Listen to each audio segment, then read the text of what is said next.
This is Tea with Wanda. Welcome to another episode of Tea with Water. Today we are focusing on a topic which is essentially uncomfortable, but something that we will not be able to avoid. We are talking about an issue that keeps on rearing its ugly head, the ghosts of our past. And we also are seeing the emergence of a narrative on a white genocide in our country. And someone who is in the lead or in the forefront of such a narrative, which also speaks to the politics of identity, is none other than American President Donald Trump, who is of the view that white genocide is a reality in our country. And we are joined today by David Elliot, who is from the University of South Africa, whose interest of focus has always been on the intersection between religion and whiteness. He is here to help us to unpack this difficult topic and help me to welcome David Elliot. David, welcome to Tea with Water. Thank you for having me. It's good to be here. Thank you. And there's who is David? And maybe I should start by asking you, David, when did you start realizing that you as a South African, there's something, you're different from other people? That's a great question. So I think to start, David is a young white South African man, early career researcher. Like you mentioned, someone who's interested on the relationship between whiteness and religion. Most of my research has looked at the relationship between whiteness and Christianity. I think the moment I first became aware of the fact that I'm racialized as white in South Africa was actually surprisingly late. Because on one hand, as a so-called born-free South African, though there is some criticism I've heard from people that white people were never born free from anything. But the idea of being born post-apartheid, you kind of assume that in some sense you grow up in multiracial environments, and so you become maybe naturally aware of difference and of racial difference, of cultural difference, linguistic difference, all of these kinds of things. And I found in my childhood and into my youth, though I was exposed to environments of multiracialism, of multiculturalism, never really percolated beyond the surface because it didn't need to. I was able to exist in a variety of spaces where everything kind of just oriented around what I thought was normal. People spoke in English.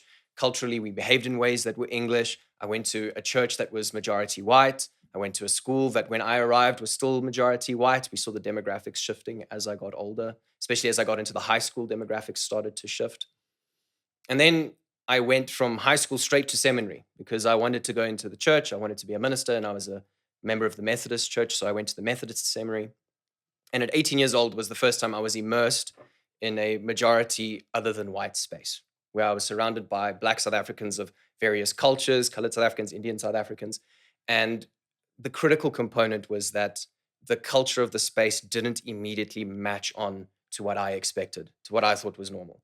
And so that's where you first have, I think, a moment of disruption, where you start to realize, oh, I've thought the world thinks this way, Christians think this way, we behave in this way, we think this way, we talk this way. And then all of a sudden you're immersed in an environment where you realize that difference exists and that perhaps the way you see the world isn't the only way that the world is seen.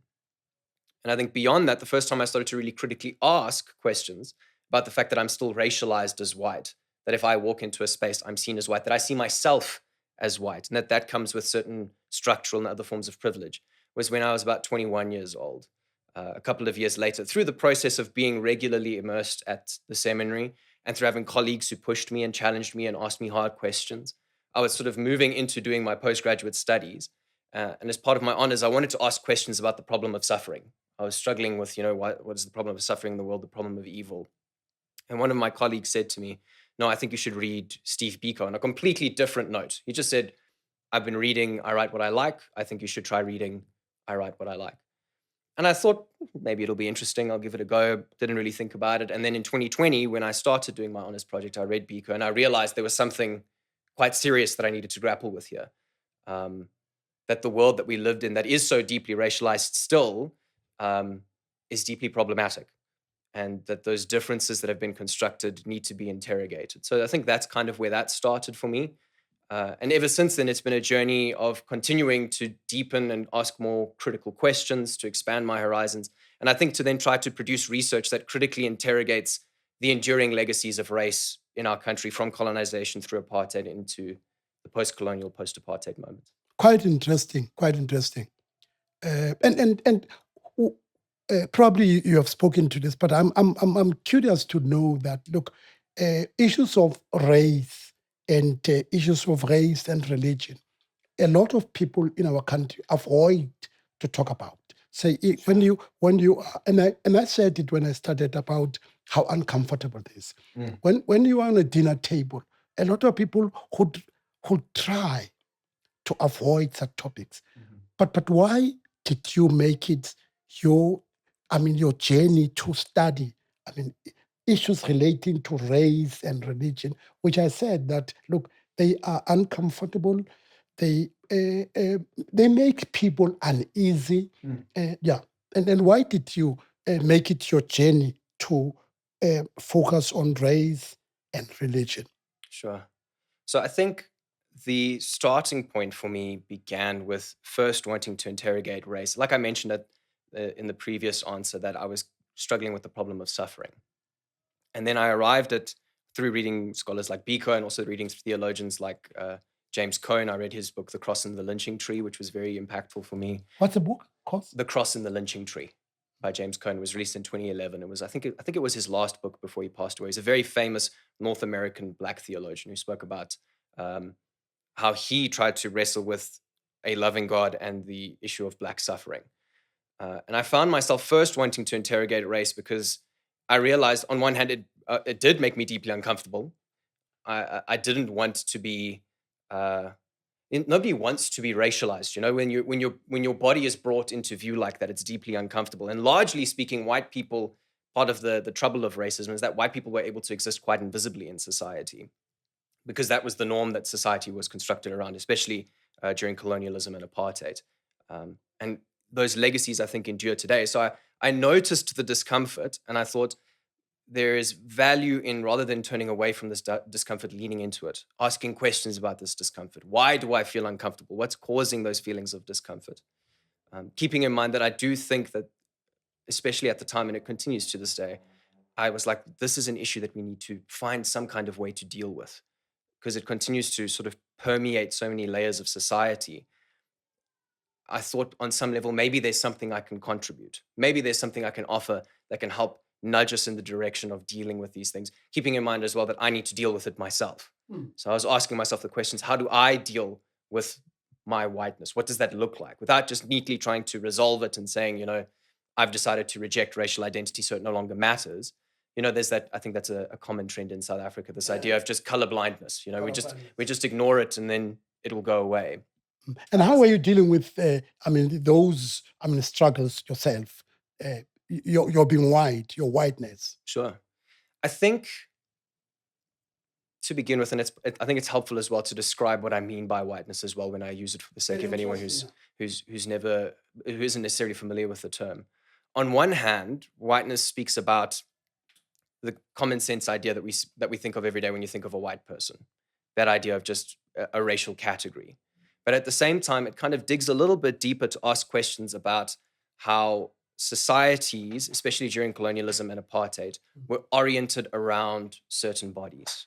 And the way societies functioned, they developed certain norms that privileged and protected and uplifted certain bodies over others. And it was almost always those that were racialized as white, specifically here in South Africa as well. People who were racialized as white in South Africa were given better training opportunities, they were taught better, they were given more access to resources, all of these kinds of things.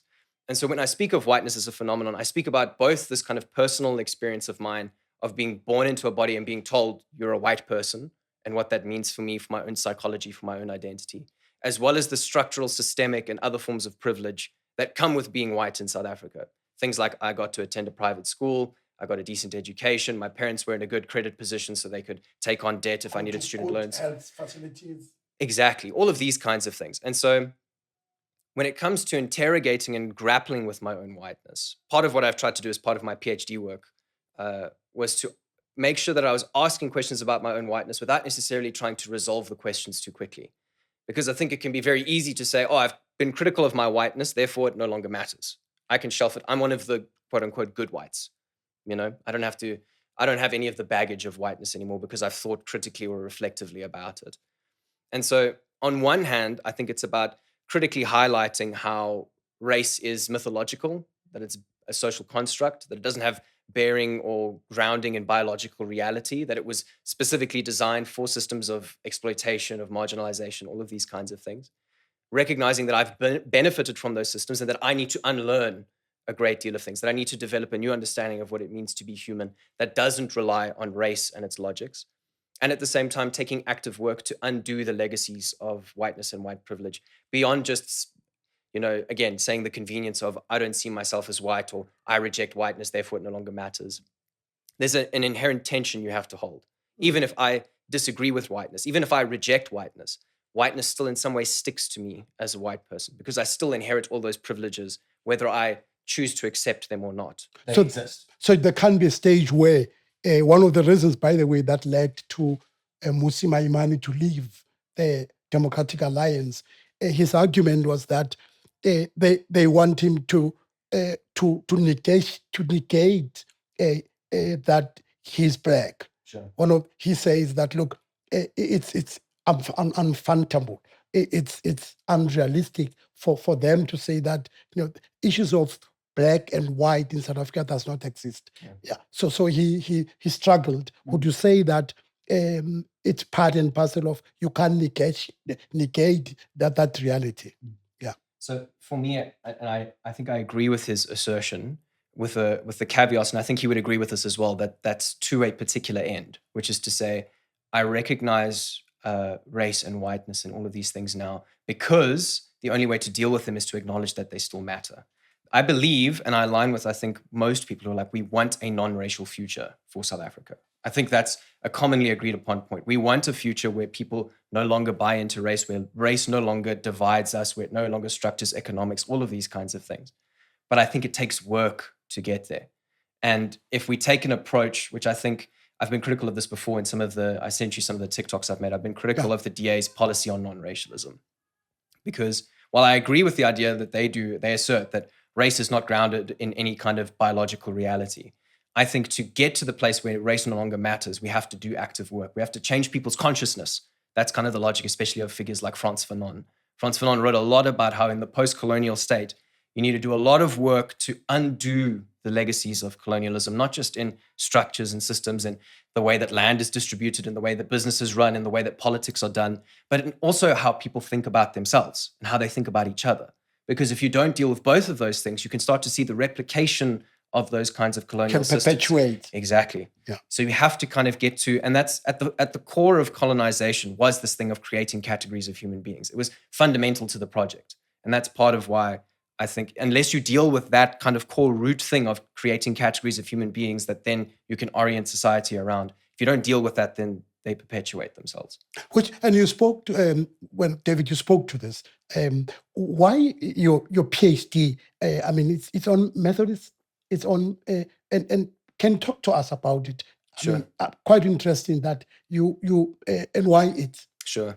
And I think that ties in, you asked me earlier as well about race, why race and religion. It's an important dialogue, I think, to have. So as I was going on my studies about race in South Africa and critical studies about race, asking questions, where did race emerge from? What does race really mean? How does race truly divide us? All of these kinds of things.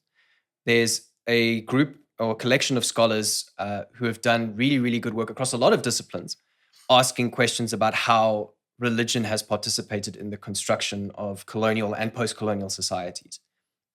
And there's a scholar in particular by the name of David Chidester, who talks about how at the colonial moment of encounter between colonial powers and indigenous populations, the first kind of category of difference that was used to describe this is us and that is them was religion. Religion as a category was developed essentially. The study of religion emerges at the same time as colonial expansion does. And so even though religion as a term feels very common sense to us today, we use it all the time and we describe all sorts of things with it. In reality, it was developed at a particular moment in history and sometimes carries quite a bit of baggage with it because of that.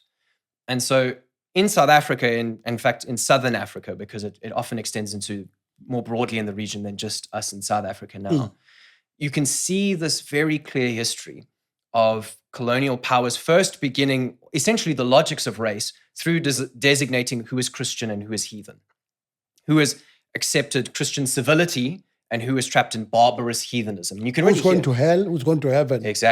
exactly that kind of thing. And it then began to entangle further with things like culture, and also religion and culture are not so neatly separated, nor is race and culture. These things are all deeply intermingled with each other because of our colonial histories, because of how colonial powers function, because of how they tried to structure societies. And so as I was sort of pursuing my PhD work, I'd started in my master's asking questions about the relationship between whiteness and theology, and how can theology respond to whiteness. And then in my PhD, I pivoted and I started asking questions more broadly about Christianity, not just in how it thinks, but in how it operates. I find that the study of religion is a really good access point, and this is something that a lot of scholars of religion do. They treat it as an access point to asking questions about how humans think about themselves and how they think about the world. And not just how they think about those things, but how they structure them, how they structure society, what they think society should look like, how they participate in society. And so not just asking questions about what insiders believe or about what belief systems look like, but how these things participate in society more broadly. And as someone who had been inside the Methodist Church and grown up in the Methodist Church, I'd found myself, as I journeyed with my studies, asking critical questions and wanting to find answers to them. What is the relationship between whiteness and Methodism? What is Methodism's history? What does it look like? Simanga Kumalo, who we spoke about briefly before we started recording. His book is The African Legend of Methodism. Exactly. He has an older publication, Methodists with a White History and a Black Future, which is a very interesting, the topic is very enticing. Is that the book or the paper? That's a book. That's a book. And so I began asking questions about in what ways does that white history still shape Methodism today? And in what ways is Methodism contributing to continuing to preserve, if at all, is it continuing to preserve, construct, create racial identities in contemporary South Africa? Does it do that? Doesn't it do that? Those are the kinds of questions I was asking. And so that's why I ended up doing the PhD. The PhD has got sort of a variety of core data sets to make it work. One is self-reflexivity, which I mentioned briefly earlier, which is me. Yeah. I have to ask questions about, as a white person who's asking these questions, what does that mean? What blind spots do I have because I'm white and I have... Your own biases? Exactly. And I have privileges because of that, from not just my whiteness, but from the Methodist Church, because I worked in the Methodist Church for a stage. And so you have to ask questions about, does that bias my perceptions? Does my relationship with the Methodist Church bias my study? And you don't have to eradicate bias, I don't think, but you need to be honest about it so that you can then be critical of where maybe your bias is leading you to worse analysis. And then from there, the sort of second data set that I got was archival study. I went to the Methodist Archive in Makanda at Rhodes University. And I sat and I read colonial documents. I read things from colonial missionaries, from colonial figures. I read documents I was able to access online. And I went and read the history. What is this white history? What does it look like? And it foregrounded a lot of really critical things about how Christianity in Methodism, and not just in Methodism, but in various historically colonial churches, was deeply interwoven with the colonial project, very intimately. I'd heard it before, but to see it so obviously on pages as missionaries overtly offer themselves to the task of civilizing and Christianizing indigenous populations, where they involve themselves in political processes of land distribution and of subverting indigenous culture. To see it all in black and white is really important. And it gives you the opportunity then to build bridges, which is what I wanted to do in the PhD. You see this white history at the foundation of the Methodist Church. It's not the only history. It's critical to highlight that. There's histories of resistance in colonial Methodism, breakaway churches, and all sorts of other things. Sorry, David, when you talk about the history of resistance, I mean, there is the African Methodist Church. Is that what you're talking about? In my language, you call it Kerekia Tonki. Sure. Yeah. To you, is that the same thing? I mean, this breakaway. Yeah. So the churches that I'm thinking of especially are churches that schismed during sort of the 19th century, who overtly said things like, we can see the colonial practices and logics of Methodism, and we don't want that. They took essentially what they thought was useful from Methodism, and they resisted the colonial impetus. Nehemiah Tile is a good example, who started, I think it's the AME church that he started. I'm subject to correction on that. But so the churches you're speaking of could be good examples, but I would have to double check to make sure that I'm not leading people astray. Okay. But there's very, and even within the Methodist Church, there's these complex histories of people who, indigenous South Africans, Black South Africans, people who were moved here as become Indian South Africans who were moved here through the indentured servitude processes of the 19th century colonialism. The plantations in Natal. Exactly. Yeah. There's evidence of them being, on one hand, pulled into the colonial project through Methodism, and at the same time starting to try to resist from within. And so there's all of these complexities and tensions that emerge within the historical record that the Methodist Church won't always overtly talk about, because it's a very uncomfortable history. It's much easier to put histories in black and white. If you go and read, for example, the Methodist Church website now, they'll talk very positively about their colonial missionaries. They'll say that they did wonderful things, they did good things, and there's always this idea of Methodism being a benevolent institution in South Africa, doing good for South Africa, and its missionaries doing good. So the dark past they don't talk about. It's not really overt in those histories. The missionaries and they don't talk about. It's not very overt. Not very, very overt. And even if part of what I did when I came to the contemporary moment was I did a survey and I did interviews. So I spoke to contemporary Methodists and asked them questions about whiteness, colonial history, how they relate to whiteness, what they think the issues are around race and racism in South Africa today, and how that's reproduced through Christianity or resisted by Christianity, all those sorts of questions. And are you still a part of the Methodist Church? Personally, I would say I'm in an ambiguous insider-outsider relationship. Say more about it. So I would say it's ambiguous because when I left the Methodist Church, it wasn't on bad terms at all. I left the Methodist Church. I became a probation minister in the Methodist Church of Southern Africa, which is that means you completed your studies at the seminary. Yes. And probation meant that you were given a church, or were you? Yeah. So I'd been collared. I was in a church. I was serving in the community. I'd been in that church for 2.5, 3 years. The opportunity to do this PhD program came up, and it was a sort of once-in-a-lifetime PhD fellowship. They had a collection of universities from South Africa and in Germany who were going to do this very big PhD fellowship together. And I was invited essentially by my master's supervisor. He said, I think you should apply for this. I really think you should try to do a PhD. And this is like a really, really, you don't get these funding opportunities often. So grab this one and run with it. So I wanted to apply for that PhD fellowship. And as soon as I got it, I started exploring options while I was within the church about what would it look like to do this PhD and stay in the Methodist Church of Southern Africa. And again, there were just roadblocks. No, it's not possible. No, it's not possible. I asked everywhere, asked lots of people, asked up and down the structures of the Methodist Church, people in all sorts of positions of influence. What can I do? And they said they weren't sure. And then they said, well, try Motivated. See if you can create some proposals. I spoke to the person who was then incoming as presiding bishop and asked for her advice. And is that Purity Malinga? Pumlanzi Mande. Oh, Pumlanzi. Yeah, so who's now PB. So I spoke to her, and she was then head of EMMU, who's in charge of ministerial training. And she said, write us proposals. I'll put out feelers. I'll see what we can do. So I wrote lots of proposals as well about suggestions about how the church could ensure that I continue doing what is called formation, ministerial formation, continue to do the things they require for you to go towards ordination, whilst also doing this PhD full time. And then the response I got back after a few months of this, about 3 months out from when the PhD program started, was no dice. There's no options. You can't go ahead, yeah. There's your options are stay with us and forego the PhD, or go do the PhD and leave. And at the time, if I left, I would have to start the whole process again from the beginning, which already to that point had been about 8 years of process. I would have to start that whole procedure again from square one. So you chose. How did you choose?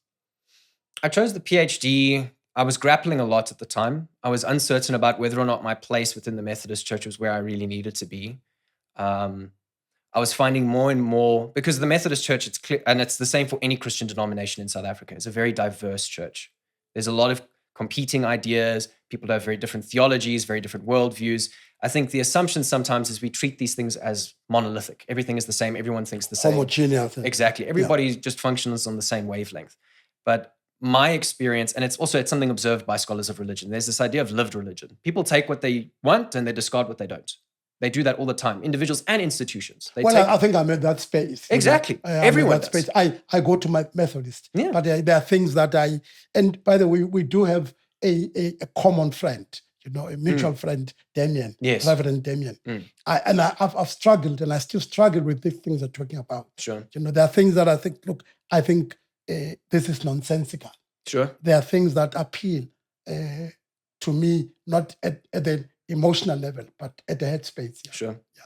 So I found for me, I reached a point where in my personal life, was going, I don't know whether or not I fit within the Methodist box anymore.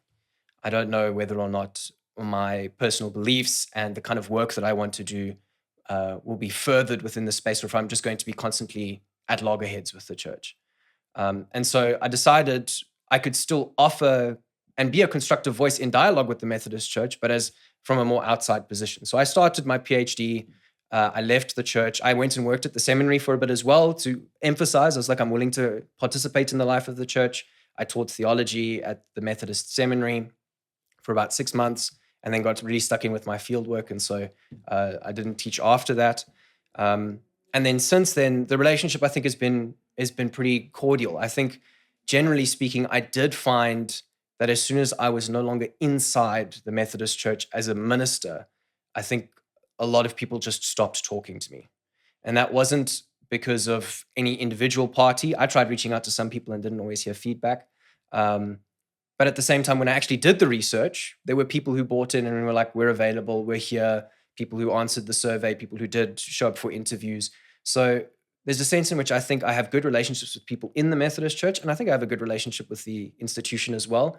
But I also know for a fact that the kind of scholarship I do is deeply critical of the Methodist Church, and that sometimes produces discomfort for everybody. So and you, now that you talk about the discomfort and the studies, you wrote extensively on white talk. In a very, what do you mean? White talk. It's an interesting concept. So I recently... It does not mean that you talk as a white person. Right? No, that's correct. It doesn't mean that. No. I'm just being literal. Yeah? Sure. So white talk is one of the ideas that does show up in my PhD, and I recently did a video about it on TikTok as well. White talk is a concept from a scholar by the name of Melissa Steyn. And she was a professor. Melissa Steyn, not from the University of the Witwatersrand? She was at Wits now, but I think she's now Professor Emeritus there, I think, because I think her position has been taken over. She was at the Center for Diversity Studies, and Nikki Falkhoff is now the... Good friend of mine, yeah. Wonderful scholar, incredible scholar. She's a good friend of mine, yeah. And so Melissa Steyn's work, her sort of, I think it was, PhD thesis first when she started speaking about white talk, is in her work, what she's tried to ask critical questions about is how do white identities endure, and how do white people try to sort of preserve white normativity post-apartheid, post-colonialism. And it's critical to highlight as we have this conversation. Sometimes people hear this kind of talk and it's like, why are we obsessing over white people and their experience and that sort of thing? There's so many other things around colonial histories that we need to deal with. There's issues of land redistribution that are really pressing, really critical, issues of poverty, really critical. And I think it's like I said earlier, if we don't deal with the identity component of race as we deal with the structural components at the same time, then the structural components can reproduce in various ways. And we're seeing that, I think, in full force with this whole white genocide nonsense, which I'm sure we'll talk a bit more about later. But for Steyn, what she was asking, the question she was asking is, what's reproducing whiteness in South Africa? What's reproducing white privilege? How do people try to preserve privilege and power in the wake of the end of formal white supremacy? Apartheid ends, and white people need to now, in some ways, consolidate their sense of identity, their social imaginaries, as sociologists would call us, how they imagine society, what it should look like, how people should think, how they should function in society. And she teases out this really interesting idea of white talk, that there's strategic repertoires, is the language she uses, ways of speaking that people use to try and preserve privilege, to try and preserve white normativity, without necessarily explicitly stating that that's what they want to. Would it be such white talks? Would it be something like, see, this black government is failing? Yes, that could be an example. Absolutely. That could be Look at the number of potholes we have. Yes, for sure. Look at the looting, the corruption. Sure. The people who think that, would they be wrong, given what we are going through as South Africa, Do you think would it fall within the white talk, or is that being their lived experience, the reality they're facing? It's I think a bit of both and. So I think there are legitimate criticisms, and this is a very important point I think for any conversation about white victimhood, white genocide, whatever it might be, is that there are absolute legitimate complaints we can have about the current state of affairs in most of our municipalities, the issues of corruption, of state capture, all of these things. I mean, the Mkhwanazi Commission has had all of us, I think, deeply distressed as a nation. Those are very legitimate criticisms. You meant to say Madanga, which was necessitated Yes. by Mkhwanazi. Yes, Yeah. of course. Apologies. I mean, you are elevating him. You say Yeah, he can do the commission as well. He's not being asked at the commission, he's doing the commission and asking the questions. But thank you for that correction. That's helpful. Okay. So we've seen all of these examples of the fact that there are legitimate crises of governance, issues that we need to deal with. That they are not far-fetched. Yes, those are legitimate. The then extraction from that white people are being specifically victimized is, I think, an example of white talk. It's a strategic political tool to try and preserve white normativity and white privilege in South Africa. That doesn't mean that there aren't legitimate issues within the government, but then to say that white people are being specifically victimized, I think is an example of trying to find a way to preserve white normativity and white privilege. Would that mean, David, would that mean, or can one characterize it as being white people being nostalgic of the privileges you spoke about earlier?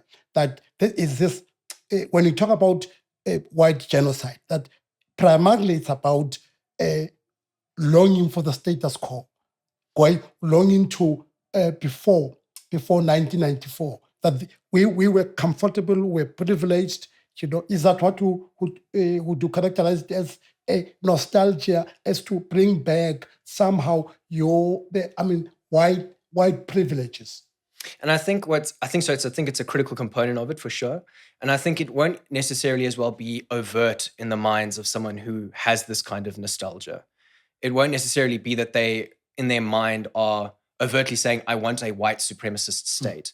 But because their experience is so fundamentally conditioned by those experiences, that I think it is essentially, yes, it is this kind of thing of your memory of apartheid and what it was is radically different to what the majority of South Africans experienced.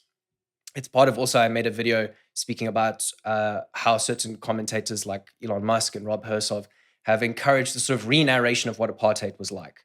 It was extremely dehumanizing. It was extremely violent. I mean, the extent to which we don't even know some of the things that happened because of the National Party destroying documents and not coming forward with things at the TRC, and then the failings of justice post-TRC. I think these are critical examples of how sometimes the narrative, and it's very critical to any identity. Many identity theories talk about how human identity relies on narrative, relies on the stories we tell. And so if I remember stories of apartheid where it's like, well, actually, and I've heard this directly from some white South Africans, when I put out the videos I get some pretty harsh feedback sometimes from people I know and from people in the comments. And someone I know was talking about, yeah, but you weren't there during apartheid, and all that happened was that people were put in like separate bathrooms, and then we had all of these terror attacks, and I was in the hospitals while people were being blown up by petrol bombs and all of these kinds of things. There's a complete strategic misremembering, rewriting of history to forget about the violences that the majority population faced under apartheid.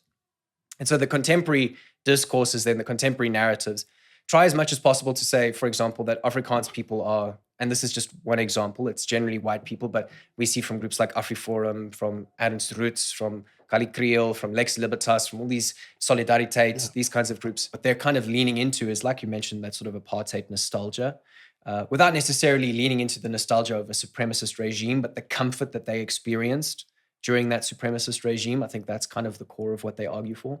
At the same time, within some of these groups, you can see things like the desire for self-determination, which is this idea, especially for, it's something that the Vryheid Front Plus as well also argues for, the FF Plus, this idea of the right for minority groups to self-determine is something that they work towards, the idea that we can break away from our own countries, claim our own land, have our own space, have our own rules, our own laws, and that sort of thing. I think, there's this element within these discourses, within these groups, of trying to, in some sense, romanticize the past and rewrite how we remember certain components of the past. And in the you're saying that people like Calicril, the Agri Forum, the Solidarity, the Trade Union, Rhodes, and all of them, they in fact are in the forefront. Remember earlier on when I opened, we spoke about what Donald Trump and the rest, make America great. Well, like I said, there are in some quarters people who think that, look, in fact, instead of he is actually reimagining or wanting to make America wide again. Sure. Recently, has just said that, make Iran great again. Sure. Yeah. So these individuals, Elon Musk, and they fit into that narrative. I think so. And I think what makes sometimes these conversations difficult is that the way that they will do that is strategic and discursively complex, meaning that the language that they'll use and the way that they'll talk about it, it can be quite slippery. So it's quite hard to pin down exactly what exactly they're looking for, what they're interested in. So figures will often talk about the desire for like preserving cultural heritage, right? The idea of culture. We're not talking about race, we're talking about culture. But like I mentioned earlier, you can't neatly distinguish those two things after colonialism and apartheid. They kind of were infused with each other, interwoven with each other. There's these intersections between them.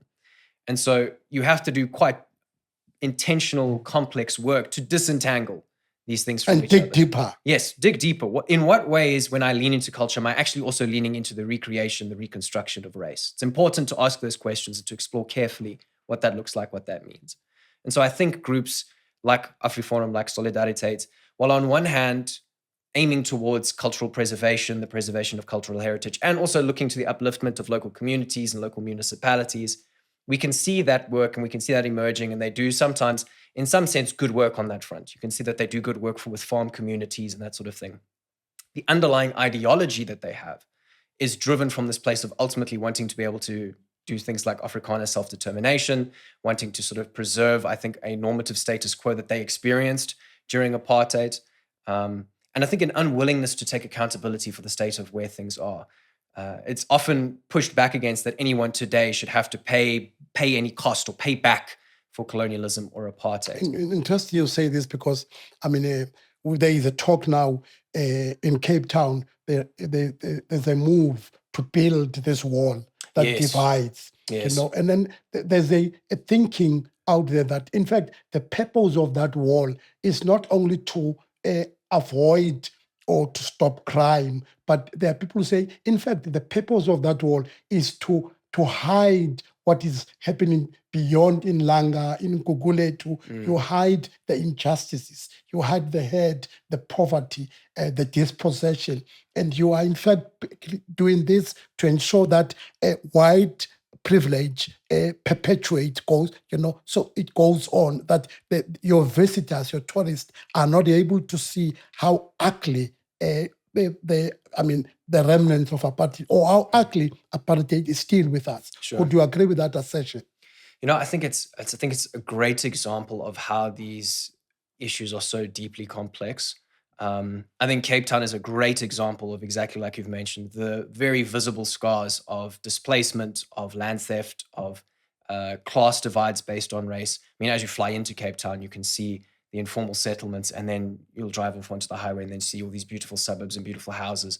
The difference created and structured by apartheid and through colonialism first, which was then sort of almost perfected in some ways, more deeply entrenched, made more complex, more overt through apartheid. You can see that very visibly. And I think it's you can see how deeply contested it is as well in South Africa, because there's people of all different races in Cape Town who are saying we want this wall because we want to be protected when we drive on this road. But there is that fundamental question that has to hang in the back of our minds, whether we like it or not. In the same way that even if I want to resist whiteness and white privilege, I have to embrace that I gain from white privilege. Whether we like it or not, when we put up this wall, we in some ways are hiding the poverty behind it, whether we like it or not. And the unwillingness, I think, to just acknowledge that fact is part of what's creating the immense discomfort and the anger. And there should be discomfort and anger, because a wall is not sufficient. We need poverty alleviation programs. We need programs that prevent gangsterism and violence, especially in the Western Cape, which is one of the murder capitals of the world. There's deeper work that we are avoiding through just focusing on the wall, and even in just talking about the wall. So long as the media cycle just focuses on the wall, we can avoid actually doing other focused The work.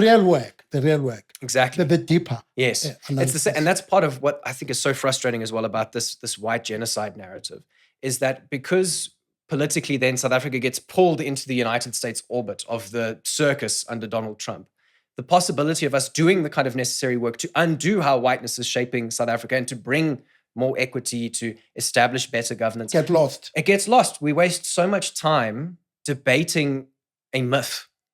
Because even figures like Kali Kriel and Ernst Roots will say, no, there is no white genocide, even though it was the whispering of these groups in the ear of Donald Trump that led him to say it. Now that he's saying there's a white genocide, they're saying, no, there isn't, but it's too late.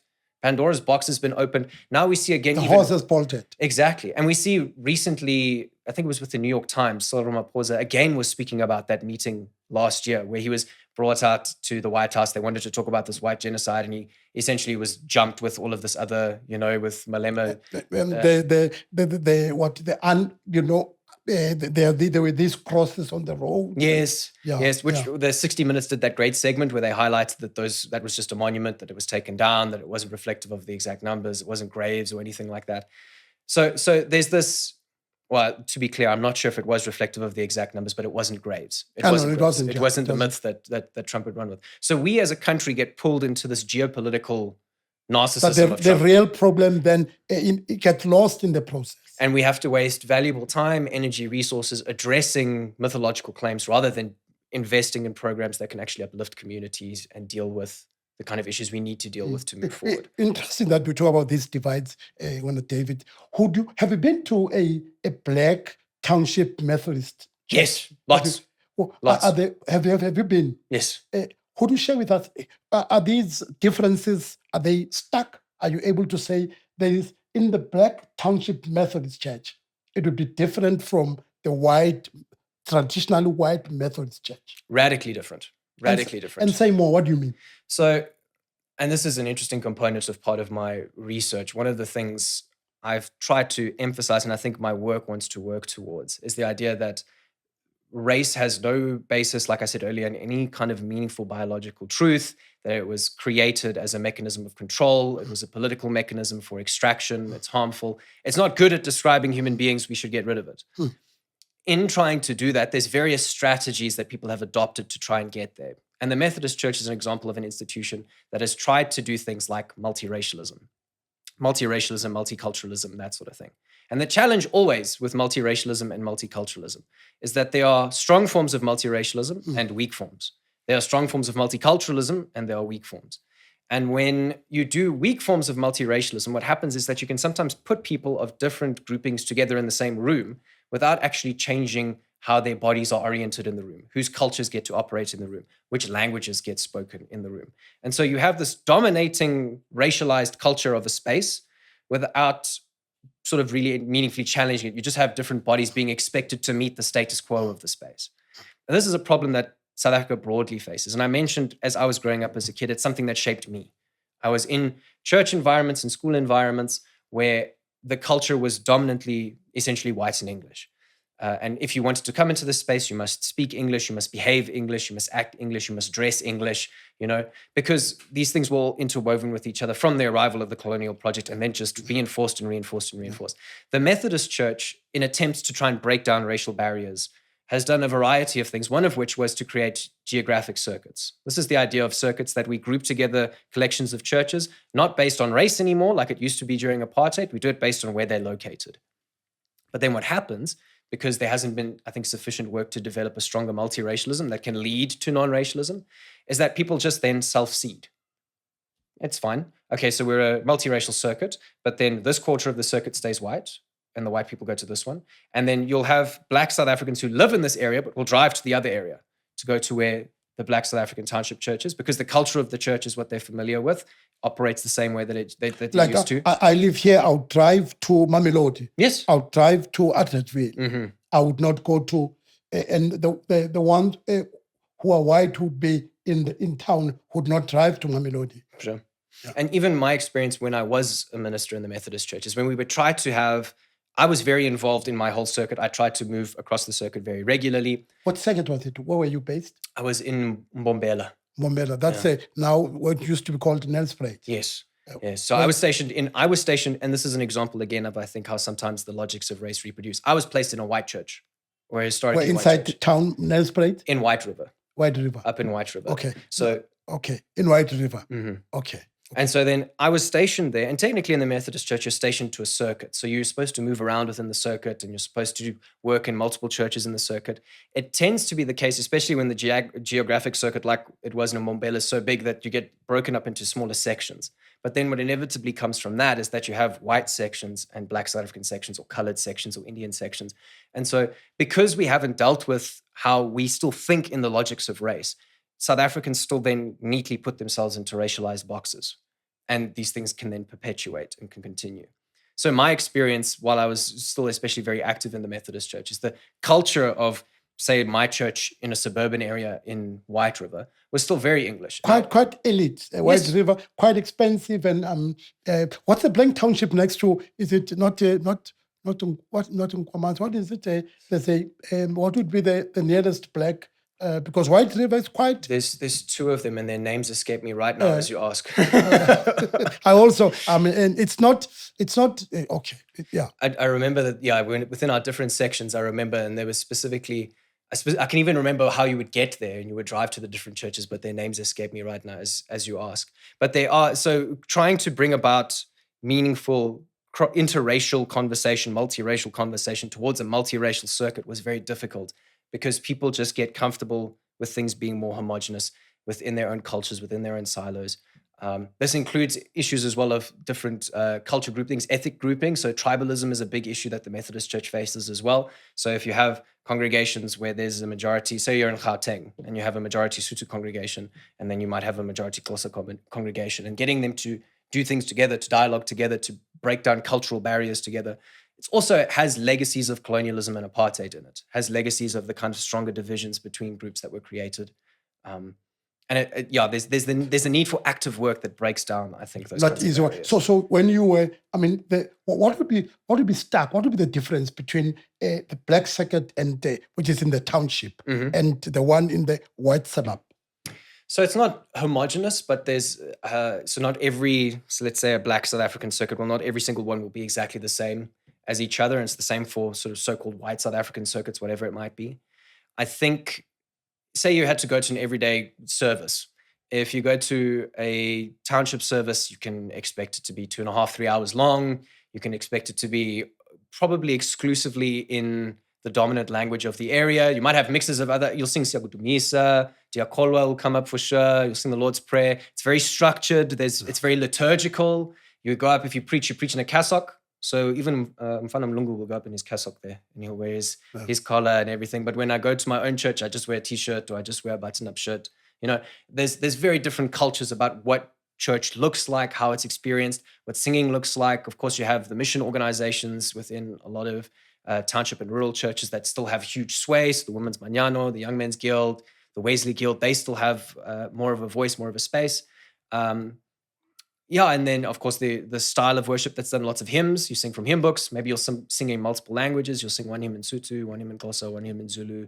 I know for us, while we were at seminary, we always did these menagerie liturgies that had Xhosa, Sotho, Siswati, Venda, sometimes Portuguese, because we have people from Mozambique. You mix in a whole bunch of languages. So that would be sort of like your typical experience, maybe in a so-called township church. If you go to a suburban church, you go over an hour and people start looking at their watch on their arm, and they start looking at you going, what's happening? Why are we still here? Why am I still seated? Depending on the church as well, sometimes you get churches that still sing hymns, but a lot of contemporary Christian music from overseas is imported, and people use that to sing. You'll also see, generally also the demographic makeup is interesting. So in a township church, it's very unlikely you would see white people attend a township church. Very, very unlikely. Even in instances where we tried to bring them together, I had some instances in my circuit where we tried to do that. Maybe 5 of my white congregants come to a big circuit event, and that's it. And you'd say, we're closing the church. There's no church happening in White River on Sunday. We're going out to this church. We're going to go meet there. People would not come through. They just wouldn't do it. I can relate to, I go to the Methodist in Centurion. Sure. Some of my friends would get surprised when I come back. I have my short pad, I have my t-shirt that, are you from church? Did you even go to church? Yes, like this. Yes. Yeah. So the culture you're talking about. Mm. And I feel, where I am quite liberated, and they like it's 10 to 11 exactly. Uh-huh. Precisely. You would not go to it can be 8 or 11 until 2 or 3 o'clock. Mm. And then so do you think this divide you're talking about, is there progress? We're talking post 94. Do you think there's progress, or we're still stuck in those? That's a very good question. And I want to speak with as much nuance as I can, because to speak to sort of overarchingly, to speak to universally about it would deny the fact that there have been legitimate efforts and legitimate progress. In the same way that within my PhD, one of the things I've tried to emphasize is that being critical of how whiteness and elements of white supremacy and colonial legacies endure is not to say that there hasn't been shifts, but that there is still work to do, And so I think there are many contexts, from my experience from doing the interviews and doing the survey, there are many contexts where racial division is still very normalized, where people, and again, you don't need policy to tell you to do it. That's part of why I'm critical of the DA's approach to non-racialism, because they say, no, we must take race out of policy, and then, And you're saying that's not practical. That's not realistic? I don't think it's an effective strategy, because I think all that happens is that right now, if you just take race out of policy, people self-seed into racialization anyway. And so then that will affect how they do politics, it will affect how they do economics, it will affect how they run their businesses. It becomes an issue that you need a direct, I think you need direct interventions to deal with the legacies of race still. And so, because otherwise people don't want to do it. It's uncomfortable. It's uncomfortable, and it induces stress. And people would rather, I remember when I was doing it in my own church, you try to introduce stronger forms of multiracialism where you speak in multiple languages, you sing in multiple languages, you bring multiple cultures of church together. People leave. People don't want to stay. People complain every single week. It's uncomfortable for you as the leader, because for me, I was also trying to learn other languages. I was trying to learn other ways of doing worship. I was trying to invite different ways of doing things. And I was getting it wrong, and I wasn't sure if I was learning right, and I wasn't making as much progress as I would want. So everybody sits in a measure of discomfort, and people don't really want that discomfort. They, generally speaking, I think, try to flee that discomfort as much as possible. They'd rather be in church environments that are comfortable, that are homogenous, that do sort of align with their already existing biases, align with their already existing theologies. They don't really want to be pushed or challenged or told to think otherwise. Even in sermons, we were taught to an extent, don't push people too much in sermons, don't challenge people too much in sermons, because there's the sense in which there's like you're going to alienate them, you're going to drive them away. Yeah. You must walk eggshells. Sure. Be careful what you do. We talk about reconciliation. We're talking about putting yourself in other people's shoes. So you're saying all of those, is that what the church would teach or encourage? It depends on who you speak to. I think as an institution, the Methodist Church doesn't really, in formal spaces, race doesn't show up as much in conversations anymore. It's kind of similar, actually, in some ways, to what we see sometimes in government structures, where there's kind of this slight drift away from like heavy emphasis on race. There tends to be emphasis, like, so gender-based violence, when that comes up, which is a critical issue, to be clear. We need to deal with the issues of gender-based violence and femicide. They're deeply alarming. They're a symbol of immense decay that we often turn our eyes away from. In the same way that poverty, when we build the wall so that we can't see poverty in Cape Town, we've done that with gender-based violence and femicide in our country for a long time now. Same as LGBTIQ+. Exactly. We've averted our gaze. We don't want to see the problem. And so I think, generally speaking, there would be debate around this, but not necessarily from the highest structural levels in the Methodist Church. And I think at local levels, people are still so, I think, captured by their biases in most instances, because they're not taught how to transcend them. That's a big issue, a big gap. People need teaching and training to learn how to, one, manage difference, to live together in difference, and to learn what it means. Symmetry Erasmus talks about this wonderful idea. She's an academic who talks about the need for new humanisms, new ways of imagining what it means to be human. What does it mean to be human in South Africa today without race in the picture? What do we need to do to get there? That's to get to that place is a lot harder work than just putting people in the same room and saying, okay, cool, we're multiracial now. The issue's dealt with. Or we have geographic circuits, the issue is dealt with. Interesting. I want to juxtapose and talk more about, what you and I talk about, and there's a common thread in what we've been discussing this afternoon about, issues of, issues of whiteness, uh, and issues of, do you think is fear realistic in our country? Or can we dismiss it and say, but look, this is hogwash. This doesn't exist. Do you think that it's something that we realistically have to confront and say, but look, this fear, it's not just imagined. This fear, it's real. And if we don't do anything about it, it will, in fact, it will catch up with us. Sure. I think it depends on what kind of fear we're talking about. So in terms of fear of things like violence, for example, is there a legitimate reason for people to fear violence in South Africa? I think yes. Well, fear that, and maybe you're saying this, fear when David we think that we are, as white people, we are not part of this freedom. Post 1990, we have been marginalized. We are not being we're not being heard. We're being invisibilized. That's the fear I'm talking about. Sure.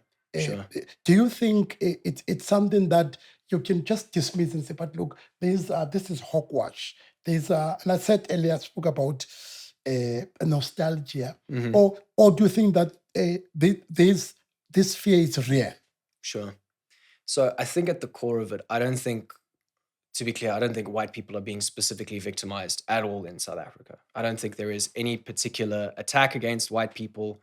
And I overtly think that it's been proven more than enough now that white genocide is a myth. So I think any person who leans into the idea that white people are being specifically victimized and that white people need to be afraid, whether Afrikaans or English or of any other cultural linguistic heritage, whatever it might be, I think that we should actively take attempts to disrupt those kinds of narratives. I think we should critically engage with those kinds of narratives. And how do we disrupt them? It's a hard question, right? Because one of the things that happens is that if you are just flippantly dismissive, if you just go, no, it's rubbish, we ignore it. Then, let's move on. Yeah, then it just festers somewhere. So for example, one of the things I spoke about in a recent TikTok again was about how Aaron Surutz is working now with the New York Young Republicans Club, which is a group of young Republicans from New York who have come to South Africa and they're doing work to try and lobby political support for the plight of Afrikaners. So they're again trying to make legislative push-ups of various kinds, trying to get a specific kind of political narrative out into the world, to the United States and to the rest of the world, that white people are being victimized, that they're in danger and that sort of thing. So I think in the public sphere, we need people to be able to critically and carefully go, this is why this is nonsense. This is why we shouldn't agree with this. This is why this is untrue. And I think it's important, especially one of the things that Steve Biko writes about, and I write what I like, is that white racism lies squarely at the feet of white people. They need to deal with white racism within their communities. So there needs to be this kind of public narrative of dealing with these things, being critical, highlighting where myths are being pointed out, showing other statistics, point to other facts of the matter. And I think doing it in a way that is not just immediately ultra dismissive is better, because I think then you're more likely to have someone listen. If we are immediately hostile, if we kind of buy into, especially from the United States, there's this very bombastic political rhetoric that is just extremely ultra dismissive and is more about spectacle than it is about meaningful discourse. Then I think we shoot ourselves in the foot. So I think more carefully reasoned out engagement is more likely to convince people. More careful engagement and more like being able to recognize, okay, yes, we see the legitimate issue of farm violence, but I don't think that our interpretation of farm violence should be that white people are being specifically attacked. I don't think that that's the case. So, and then in private spheres, it's extremely difficult. It's extremely complex as well, because I know I have people reach out to me on TikTok and via my messages on Instagram and stuff like that sometimes as well, asking about what do I do? I've got this family member who is like extremely racist, and no matter how I try to talk to them, they just won't listen to me. There's an extent to which you have to be strategic in where you have these kinds of conversations and how you have these conversations. There are some people who are not interested in conversation. That's part of the nature of, I think, living in the world that we live in. And there is, I think, a particular generation also of white South Africans who are just not interested in having conversations. Sometimes over many years, they'll be interested. So sometimes you might see like over 10, 20 years, people's minds will change, things will chip away. So with consistent, careful, strategic conversations, I think you can chip away and bring about meaningful change. But at the same time, sometimes you just kind of have to use your energy where it's useful, because otherwise you will have conversations in environments and people will just hammer down and hammer down. They're not interested in what you have to say. They're not interested in what you're doing. So I think in the broader political sphere, we must engage, and in the private sphere, we must engage. But to do so strategically, mindful of your own resources as a human being, because you will drive yourself insane. You can do so much. There's only so much that each person can do. And there's only so much that some people are willing to hear. I think, keep thinking carefully about your strategy, listening to what someone you're talking to is saying, and then carefully going through and highlighting why you disagree with them is probably the most. And how do you do it? Is that how do you engage someone who is set on, who has what you call your ostrich mentality? That look, he's set on his course or her course. That look, we're hard done. Sure, this is bad for us. How do you do it? So in my experience, and it tends to also vary from person to person, right? So I find that I kind of adjust how I engage with people depending on who I'm engaging with. If I'm doing something public facing, like in a lecture, if I'm doing something in like a TikTok video and I know that there's going to be dissenters, then I try my best to, like I said, just be factual, try to engage in good faith, try to make sure that I listen to the points that they raise and highlight what I disagree with. If it's in my personal sphere and I'm, talking one-on-one with a family member or a colleague or something like that, and they say something, then I tend to try my best to be direct, to say, no, I don't agree with you on that, or I think that there's other ways we can understand this. I don't think that that's correct. And I try to do so without getting heated. I try. I'm human. Sometimes someone says something and you just, it gets to you. The hair on the back of your neck stands up. It happens quite often with me. And sometimes it gets me into trouble. Sure.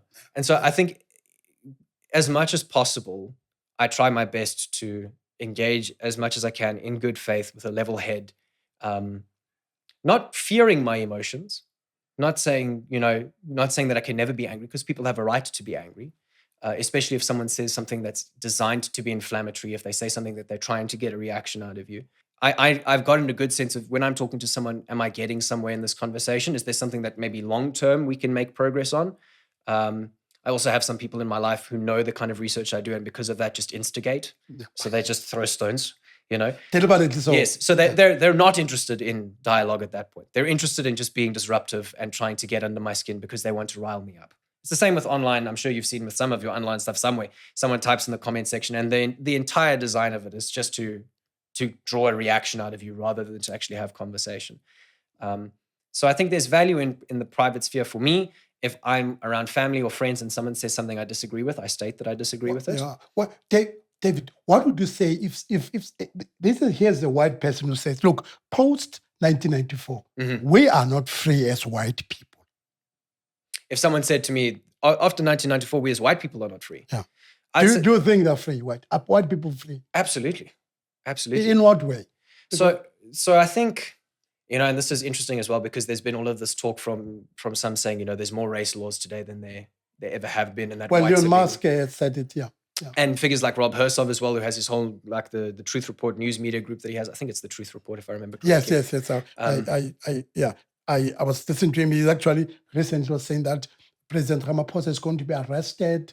He still calls the ANC a terrorist organization. Oh, yeah. He says that he links that, look, ANC, according to him, is supported by Iran. Yes. And he makes the connection that President Ramaphosa, according to him, was the former chairperson of MTN. And MTN, Iran. So he makes that connection. He says, look, the ANC, and he hasn't given evidence. Yes. Provided substantive evidence that the ANC has been supported by Iran.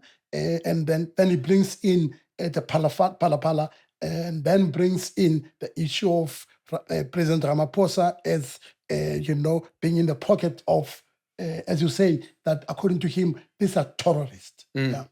So they're not free. Yeah. So I think this is also a helpful example, because if someone also brings up these kinds of things as examples in this conversation, I think it's a perfect opportunity to be like, we can have absolute legitimate criticisms about how Palapala was handled. We still want evidence. We still want to see what's happening there. We don't like the fact that the couch just disappeared to be reupholstered. We can have those kinds of conversations. That you have not been able to provide the goods yes. of the supposedly bought. Yes. Yeah. Yes. So someone buys this on a Christmas, and then they have not been delivered, 18 months or 2 years thereafter. Exactly. So we can have legitimate criticisms of that. But in terms of the freedom that white South Africans have, we have immense freedom post-apartheid. There's no legislation that stops me from existing in South Africa. And in many ways, I had, like I mentioned earlier, quite a few leg ups. Not every white South African is like that. And there's this wonderful book by Neil Roos. I don't know if you've heard of it. It's called Ordinary Whites. And he speaks about the experience of especially lower class whites during apartheid, and how on one hand, the apartheid system kind of grabs them and indoctrinates them into the system. And at the same time, at local grassroots level, they just resisted. What is the book called? Ordinary Whites. Ordinary Whites. Interesting. I think he's a professor. He's a professor at Fort Hare now in history.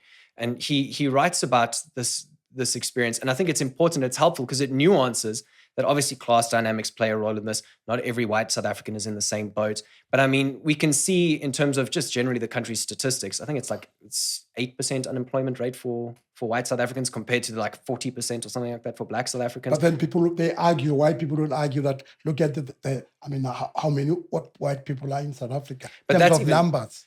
So that's true, but even then proportionally, it should be more equal. If unemployment even affected us all equally, it should be more proportional surely across those percentages, So I think there's no universe where there's any evidence that white people are in any way being specifically disadvantaged. That they are not free. Yes, we have all the freedom in the world. And perhaps one of the greatest evidences of that is how white people have fled South Africa.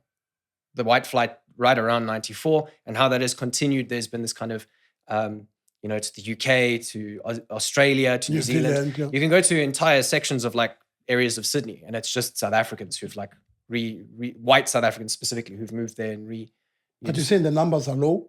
Are they high? It's interesting, right? So if you look at the population statistics of South Africa, you can see that there has been this evidence of decline. And part of my research in the Methodist Church speaks about white flight within the Methodist Church. It's been a concern of the Methodist Church because white ministers have been leaving the Methodist Church to go to the United States, to go to the UK, to go to Australia, to New Zealand. And there is tangible evidence of this slow but sure, also through retirement and also through another element of white people not coming into the profession in the Methodist Church. So it's not just a matter of that people are leaving, but that we're not getting new white faces essentially into the Methodist Church. And so there is this, I think this phenomenon points to the fact that white people have a lot of freedom because they have the freedom to go elsewhere. If you didn't have freedom, the ability to go elsewhere wouldn't exist. Even within churches, if you feel like, this church doesn't want to give white people the freedom to exist in a certain way, you have plenty of freedom because you can go to another Methodist church that's closer to what you want, or you can go to another church across the road that's more homogenous and does what you feel sort of culturally aligned to. So I don't think there's any thing that white people are not free in South Africa. No, I don't think there's any, because there's also a talk around that when David that in fact post-apartheid has been more beneficial to white people because they in fact, when you look at their economy, things have improved. There are no more white pariah. I mean, they can travel the world. You alluded to this. They can go anywhere and everywhere because the doors have opened compared to before 1994, where they were a pariah. And then people are saying that, look, what has happened is that you have this liberation of freedom has only brought political power, but the economical power largely still rests with white people. Sure. Would you agree with that assertion? I think to a large extent, yes. And I think it brings forward a really critical conversation point around how when insufficient work is done to shift colonial structures, systems, that sort of thing, that they can sometimes reproduce with new people at the helm. And so one of the things I think that we can see overtly is even with the rise, because one of the questions that's always been asked around whiteness in South Africa is there's been the rise of the black middle class and there's been a rise of a sort of black economic and political elite. And so how can we even talk about whiteness anymore? But some of the systems and structures that keep the majority of black South Africans poor are still very much entrenched and in place, like you highlight.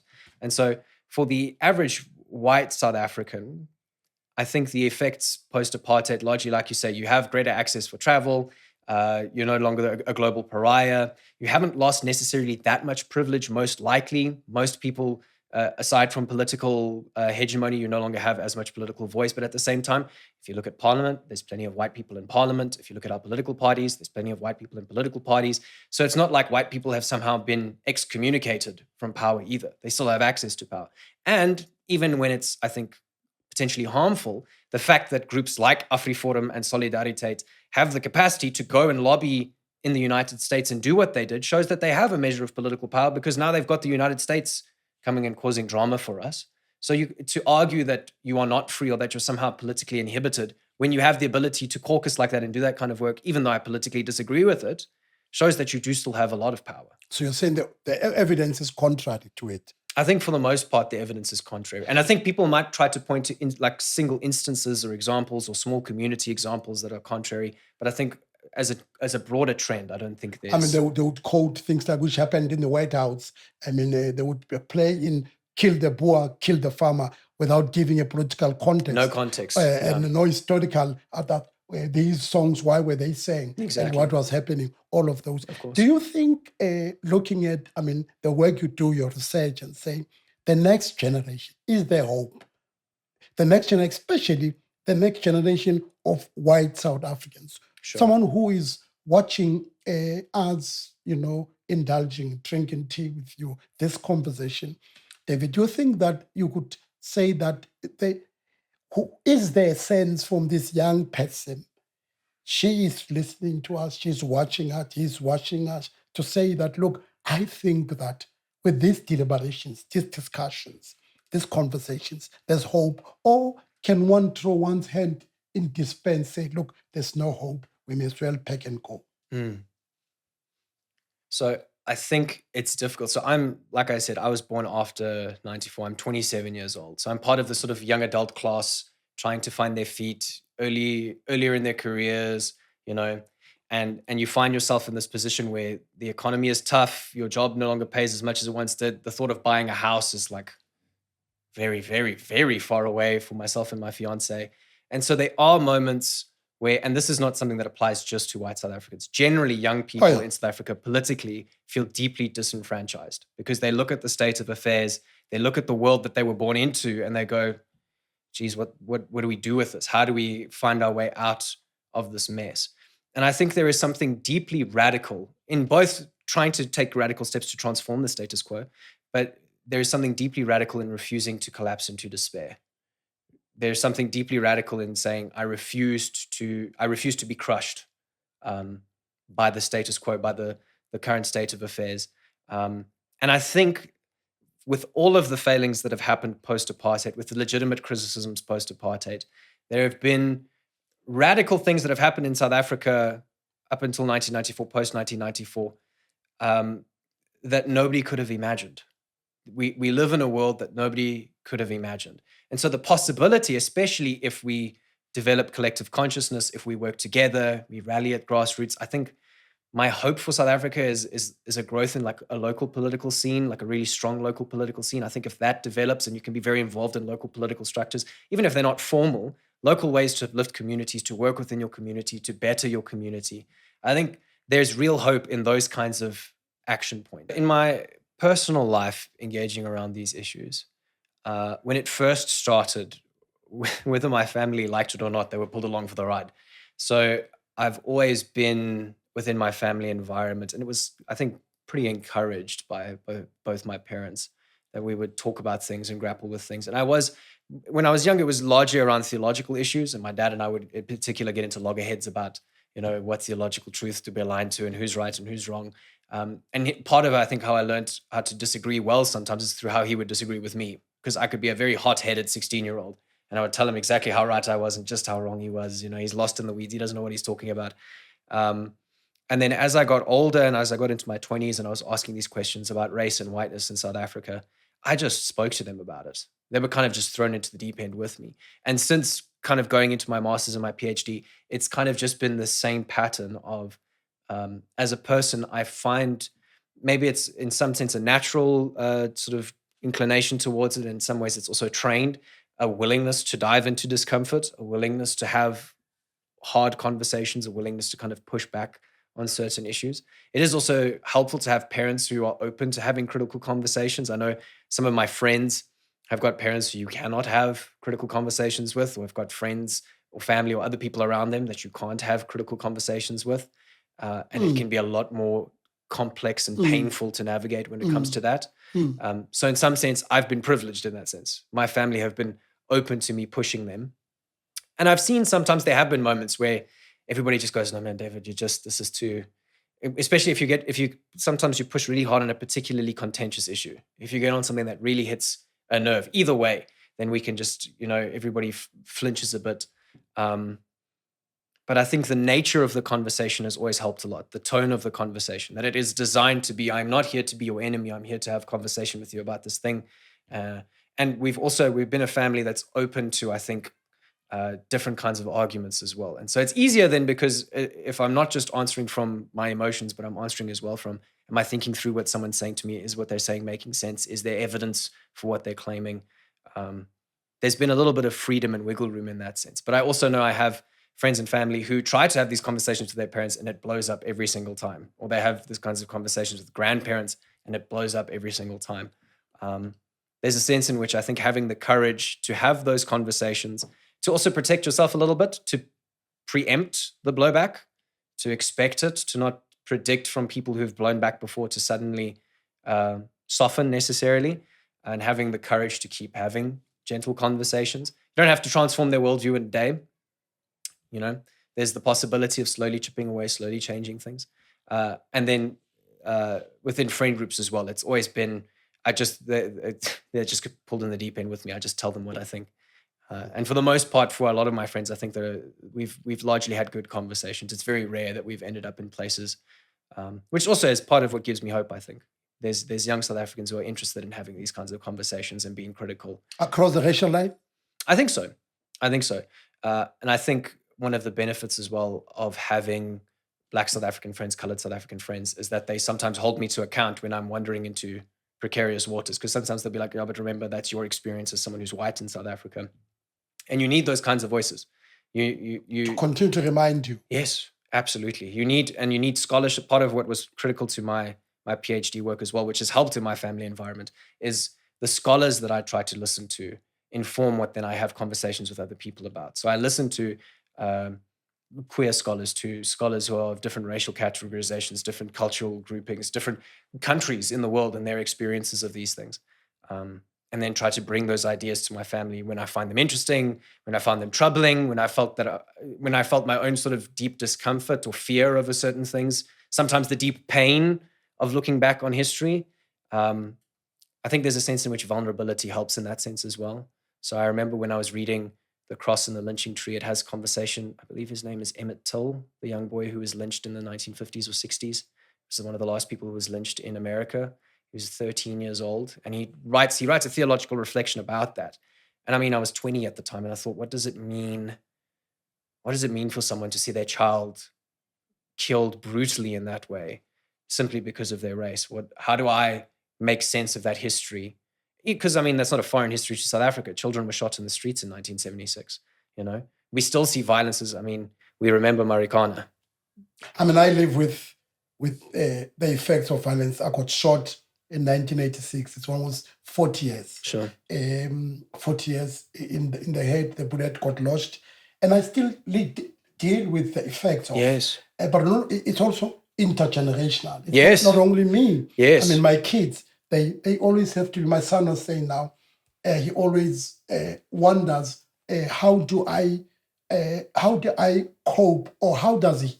Because there are instances he was sharing with me this week, in fact, there are instances where he finds some white arrogance. And he remembers that, look, but you can't do this when you're privileged. I mean, you're part of the people that voted, and my father got shot. And I also discovered recently now, and we're moving towards that date, that my father, who I did not know, was also shot in 1960 from the Sharpeville shooting. So this intergenerational, I got shot 86, he was shot, who I did not know, and I continue to blame him for his absence, when in fact, there were these tragedies. My mother had sent him to go and buy bread, came back, and he was not, for many years, he was not known that he was part of the 1960 Sharpeville shooting. He was never acknowledged. And recently now I've had calls that, look, you were shot, your father's shot. So this is the extent of the violence, that it becomes intergenerational. But also, it also came to the fore. I am involved now in a project where with the World Health Organization on gun violence. We are a group of us are saying that World Health Organization has not done sufficient work in ensuring that gun violence is in fact part and parcel of the problem. That they do.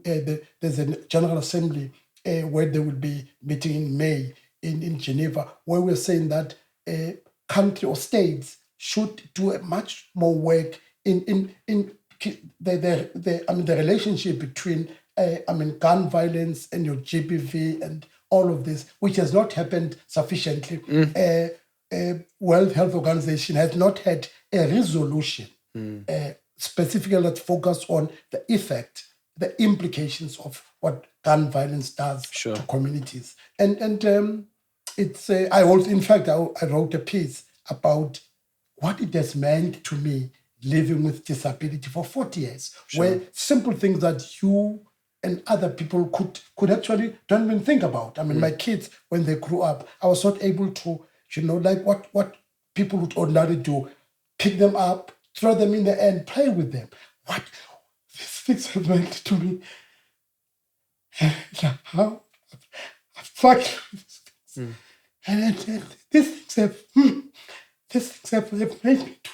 But violence is real. I mean, we are, in the next coming days, would be celebrating Shagli Shitting. It's almost, 64 years. And I have lived with this pain. Pain that not easy to.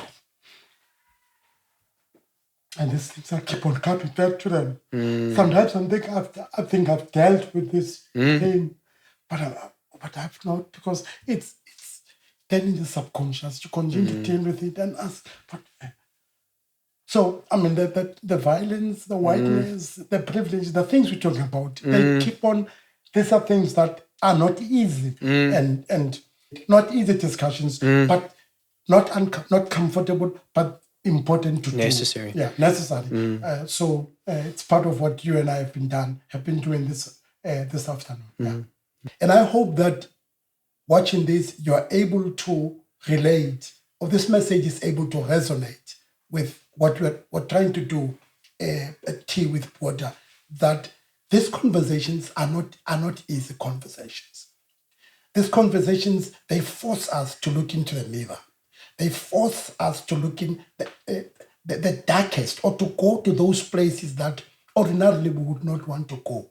And it can't be easy to confront these ghosts. It can't be easy to talk about landless, to talk about inequality, to talk about poverty. All of them, they speak to one thing, that there is hard work that needs to be done. I hope that you have been able, and David, thank you, that you have been able to relate to a journey with us as we're conversing, as we were brewing this tea, as we're drinking this tea, that as South Africans, come April 2020, come April 27, our Freedom Day, that this freedom is not just written on a piece of paper, but this freedom, that these difficult, dark discussions that we have to have, where we have to roll our sleeves, where to roll our sleeves and do the hard work, the real dirty work. And what is that work? Race relations. What is that work? Confronting racism. What is that work? Talking about LGBTIQ. What is that work? Talking about patriarchy, talking about race, talking about GBV, femicide. All of these are not easy. And I believe and hope that these conversations, they are not easy, but they need to be heard. We need to engage with them, however uncomfortable, however difficult they are, but they're important in us imagining a different South Africa. Imagine a South Africa where all of us would feel that we are part and parcel of what Robert Sobuk would call one race. Thank you for joining us, for listening. Thank you.